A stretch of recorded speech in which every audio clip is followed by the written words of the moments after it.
Good morning बच्चों। आज Tuesday है तो आज का विषय है मराठी। तो मराठी में हम लोग पढ़ेंगे चौथा धडा माहिती घेऊया। माहिती घेऊया कसली कसली हे बघा, हे पिक्चर दिसतं तुम्हाला, हे डॉक्टर वसंत गोवारीकर आहे। त्यांचे जीवनाचे जे त्यांनी काय काय केलं, कसले शोध केलं, त्याची जानकारी आपण घेऊया। चला, आता ज्यांच्याकडे पुस्तक आहे ते पुस्तक उघडायचं, नाहीतर इकडे मी वाचते ते बघा। पाऊस केव्हा पडेल, किती पडेल याची देशभर चिंता असते। ही चिंता दूर करण्यासाठी ज्या संशोधकाने मान्सूनच्या अंदाजाची नवी पद्धत शोधून काढली त्यांचे नाव डॉक्टर वसंत गोवारीकर। अब ये जो आपको ये चित्र दिखाई दे रहे हैं ना, वो कौन थे? डॉक्टर वसंत गोवारीकर। देखिए, जब भी बारिश होती है तो हमें रेडियो या टीवी के द्वारा सूचना दी जाती है कि आज इस प्रदेश में इतनी बारिश होगी, इतनी मिलीमीटर बारिश होगी। ये कैसे पहले से अंदाज लगा लेते हैं लोग? ये हमारे जो ये रहते हैं संशोधक रहते हैं, वो वहाँ बैठकर जानकारी इकट्ठा करते हैं और हमको पूर्व सूचित कर देते हैं कि आज तूफान आने वाला है। और समुद्र की जैसे बीच में आया था कि तूफान आने वाला है, और जो लोगों को पहले ही सचेत कर दिया जाता है, जो समुद्र किनारे या नदी किनारे में लोग बसे रहते हैं उनको आगाह कर देते हैं, ताकि लोगों की जान बच जाती है, जान और माल की रक्षा हो जाती है। तो वैसे ही जो डॉक्टर वसंत गोवारीकर हैं, उन्होंने मानसून का अंदाज पहले से ही कैसे लगाते हैं, ये पद्धति को उन्होंने की खोज की थी। अभी डॉक्टर वसंत गोवारीकर के बारे में, हाँ, डॉक्टर वसंत गोवारीकरांचा जन्म 25 मार्च 1933 रोजी पुण्यात झाला। शाळेत असताना त्यांना नव्या कल्पना सुचायच्या। एकदा त्यांना वाटले आपण मोटार बनवावी। अवघे 13 वर्षाचे असताना डॉक्टर गोवारीकर यांनी थेट अमेरिकेतील हेनरी फोर्डला पत्र लिहून आपली इच्छा कळवली। हेनरी फोर्डला मराठी कळणार नाही, म्हणून त्यांनी मित्रांची मदत घेऊन मराठीत लिहिलेल्या पत्रांचे इंग्रजी भाषांतर केले।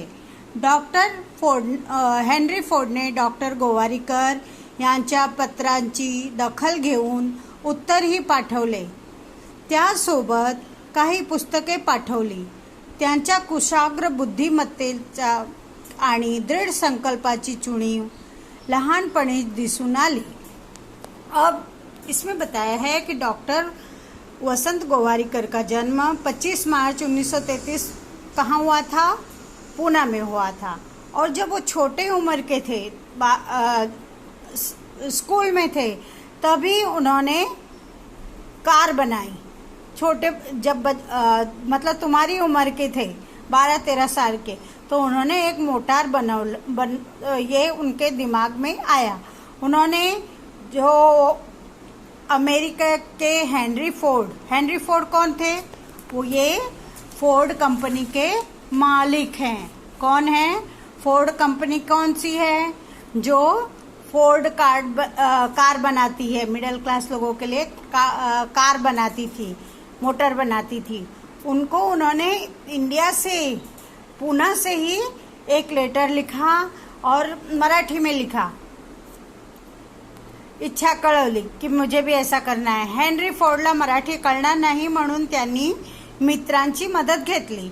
अब हेनरी फोर्ड को तो मराठी नहीं समझ में आएगी, इसलिए उन्होंने अपने दोस्त की मदद ली और पत्राचे इंग्रजी भाषांतर केले और उस पत्र को इंग्लिश में ट्रांसलेट किया।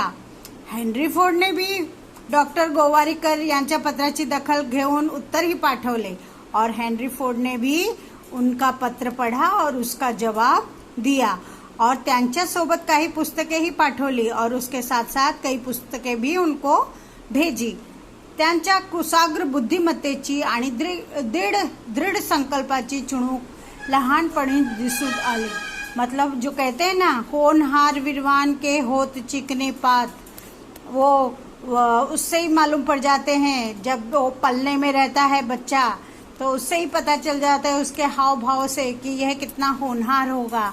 तो वैसे ही डॉक्टर वसंत गोवारीकर के होनहार होने के लक्षण बचपन में ही दिखाई दिए. कोल्हापूरला पदवीपर्यंत शिक्षण झाल्यानंतर उच्च शिक्षणासाठी ते इंग्लैंडला गेले. अब जब उनका ग्रेजुएशन हो गया उसके बाद वे आगे पढ़ने के लिए इंग्लैंड गए. बर्मिंघम विद्यापीठात त्यांनी रासायनिक अभियंताची विषयात संशोधन केला. रासायनिक अभियंता मतलब क्या? Chemical engineer.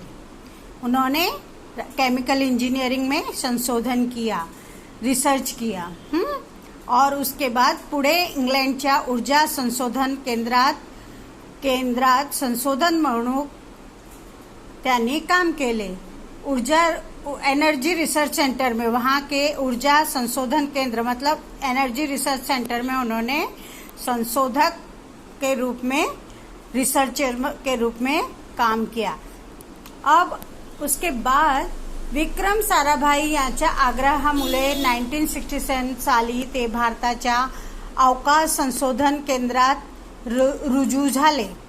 विक्रम साराभाई. अब विक्रम साराभाई कौन थे? इंडिया के father of Indian space programme कहा जाता था विक्रम साराभाई को. विक्रम साराभाई ने डॉक्टर वसंत गोवारीकर को आग्रह किया कि आप इंडिया में आ जाओ और हमारे यहाँ अवकाश संशोधन मतलब स्पेस रिसर्च सेंटर में ज्वाइन कर दो. रुजू होणे म्हणजे ज्वाइन करो, मतलब तुम यहाँ हमारे यहाँ काम करो. घन पदार्थातील ऊर्जा अर्थात सॉलिड सबस्टन्स एनर्जी या विषयाच्या संशोधनासाठी त्यांच्या पुढाकाराने नवा प्रकल्प शुरू करण्यात आला और वो आए इसलिए नया प्रकल्प शुरू किया गया. भारताच्या विज्ञान क्षेत्रात त्यांनी केलेली कामगिरी फार मोठी आहे. उन्होंने बहुत बड़ा योगदान दिया है भारत के विज्ञान क्षेत्र में. अग्निबाणाच्या मोटारीकरिता धन इंजन बनवण्याचे तंत्र त्यांनी विकास केले. अग्निबाणाच्या मोटारीकरिता, बाण मतलब क्या? रॉकेट के जो धन इंजन मतलब हैवी फ्यूल जो होता है ना, उसमें जो भरा जाता है, उसके लिए उन्होंने रिसर्च किया और उसका योगदान उन्होंने इस कार्य के लिए किया और उसको विकसित किया. तो ये था इस पाठ की जानकारी. अब इस पाठ में हमने डॉक्टर वसंत गोवारीकर के बारे में जानकारी हासिल की. अब आपको इस पाठ का प्रश्नोत्तर करना है. जैसे कि इसमें तो पहला है प्रोजेक्ट करना है आपको. सभी भारतीय संशोधकाची नावे व त्यांची लावलेली शोध यांची माहिती घेऊन तख्ता तैयार करा. ये आपको प्रोजेक्ट करना है. यूट्यूब या फिर गूगल में जाके इनके बारे में जानकारी हासिल करके लिखो. उसके बाद है आपको कोणकोणत्या गोष्टीमध्ये संशोधन व्हावे असे तुम्हाला वाटते, विचार करा व लिहा.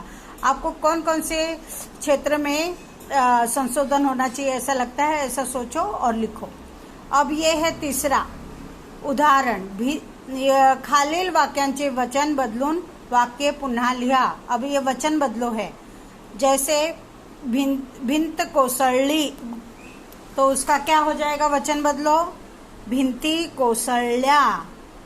अब दूसरा है मला कविता आठवली. इसको कैसे लिखोगे? वचन बदल के, मला कविता आठवल्या. दूसरा है त्याने खुर्ची ठेवली, त्याने खुर्च्या ठेवल्या. मधु आंबा खा, मधुने आंबा खाल्ले. ओके बच्चों, चलो अब आप लोग ये वचन बदलो, ये वाला लिखोगे और भेजोगे। Okay, thank you.